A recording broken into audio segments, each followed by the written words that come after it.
नमस्कार, आवां है मोहम्मद कमर। शामिल करें का हिन वक्त जी खबरों।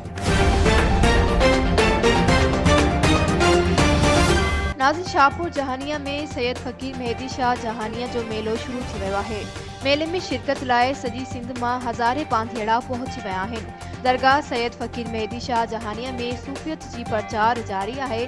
सिंध ऑनलाइन टीवी जी रिपोर्ट मूजिब मेले जी शुरुआत काल्ह चोॾहीं राति राग रंग जी महफ़िल में सैयद हसन शाह जहानिया, डॉक्टर असदुल्ला शाह जहानिया, सैयद मौज दरिया दोम ऐं सैयद कुतुब आलम जहानिया जे पंडाल में पहुचण खां पोइ कई वई। राग रंग जी महफ़िल में दरगाह जे सूर फ़कीर नूर अली लगारी, फ़कीर दीदार अली, फ़कीर ख़रीद अली ऐं ॿियनि मेहदी साईंजनि जा बोल ॿुधाए मन मोहे छॾिया, जॾहिं त फ़कीर जानड़ चंद जे सूंग ऐं शमन अली मिराली, साजिद अली, माजिद अली, मारवल, शाहिद सोलंगी ऐं ॿियनि फ़नकारनि सूफ़ी कलाम ॿुधाए महफ़िल के चार चंद लॻाए छॾिया।